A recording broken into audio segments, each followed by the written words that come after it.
If you're shooting manual lenses, especially anamorphic lenses, and if you're shooting on a gimbal, you need to find a way to pull focus wirelessly.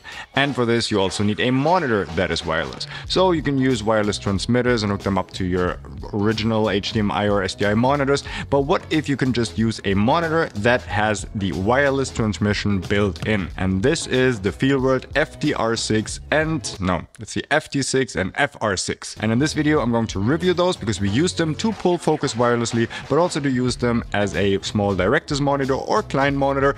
And it worked surprisingly well considering the price tag. My name's Damien Cooper and welcome to Monkey Pixels.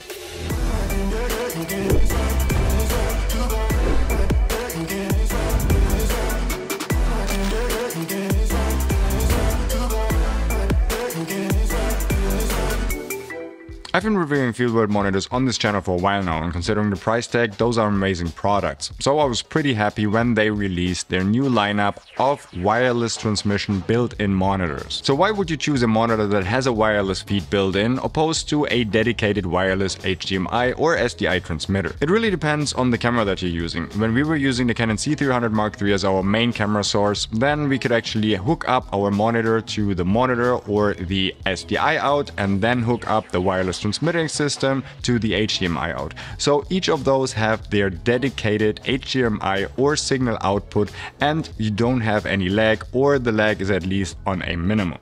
But if you're shooting on a Canon C70 or a Sony a7S III or basically any kind of mirrorless camera, you usually only have one HDMI output. What you can do is obviously just route the HDMI signal into your monitor and then go from the monitor out to the HDMI transmitter, but that introduces even more lag. And for something like focus pulling, that isn't ideal. But if you have a monitor that has the wireless transmission built in, you don't need to route from the monitor to an external device, and you just send the feed directly from the monitor to the other monitor, and that reduces lag by a lot. It's also less clutter, less batteries that you have to charge, and you also have less points of failure because you only have two systems, and that is the monitor that is sitting on top of your camera as well as the monitor that you have on your hand or on a mobile wireless pulling focus station. So real quick, how does the whole system work? You have one receiving monitor and one transmitting monitor. You put the transmitting monitor on top of your camera and just use it like any other external monitor. And you have two antennas, and then you connect it to your receiving monitor, and this could be all the way up to 100 meters, which should be around 300 feet, and we tested it actually quite far away and we were still pulling focus and it worked flawlessly, so no complaints there. And then you just connect the two of them, and then it sends your camera signal all the way to your monitor that is on top of your camera, obviously, but then also transmits it to the other wireless monitor in real time. So before we start about the overall usability and actually review these, let's talk about the overall build and design, because they did make some interesting changes here. First things first, if you've used any Feelworld monitor in the past, then it looks really familiar and the whole design hasn't really changed. It's pretty much a slightly smaller Feelworld F6, which I have also reviewed on this channel if you want to check it out.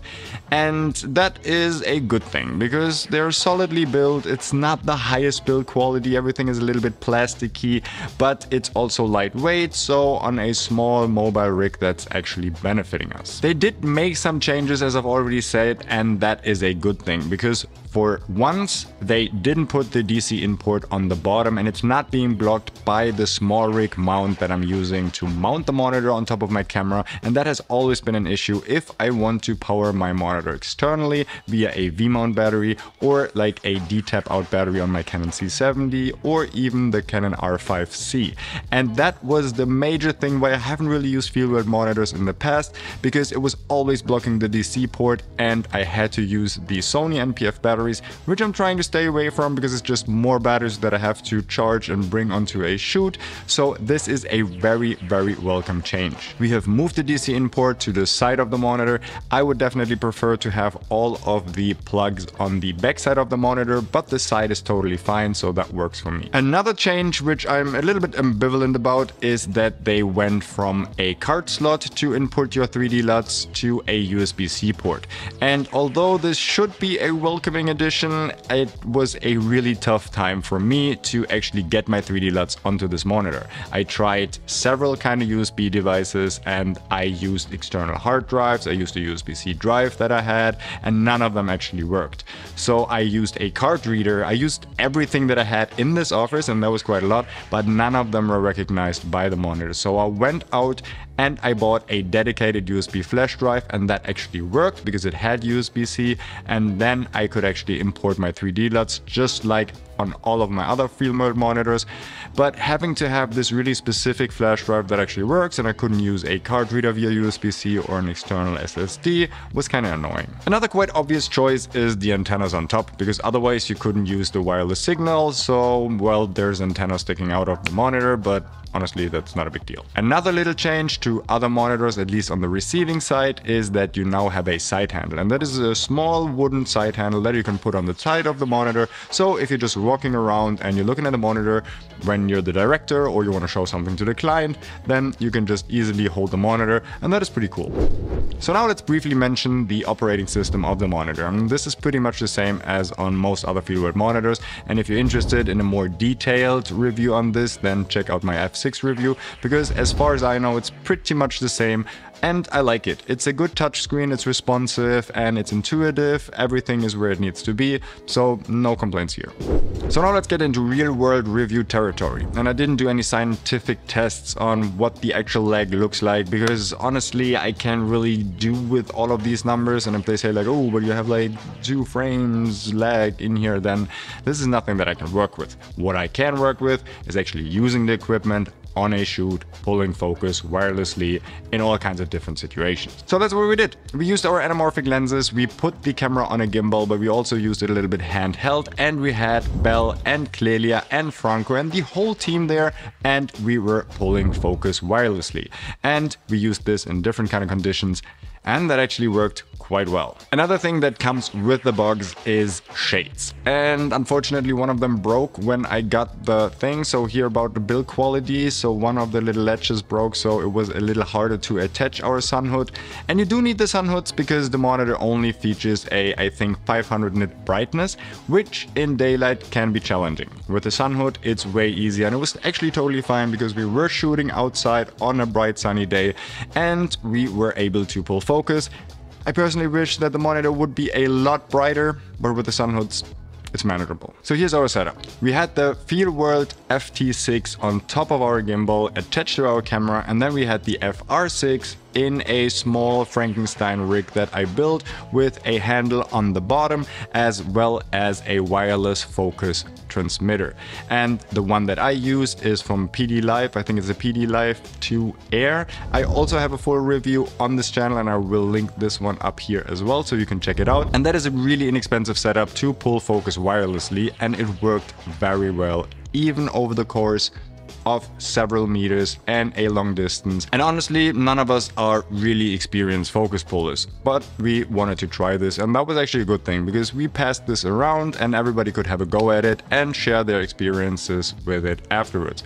And everybody was actually quite good at it, and we really got the ease of it. And even with a moving camera, the gimbal, as well as a moving subject, we were able to pull focus on anamorphic lenses nonetheless pretty accurately without any delays. And we did this in an open field where there was basically nothing around, but we also did this in a very urban city area, and we didn't get any interference with the signal, so that actually seemed very reliable even on paid jobs. So now I talked about what we did and how it worked and what I liked about it and the build quality. So what are the things that I don't like about the monitors? So the number one thing that I think could change everything drastically here is the peak brightness. 500 nits for me personally is not enough.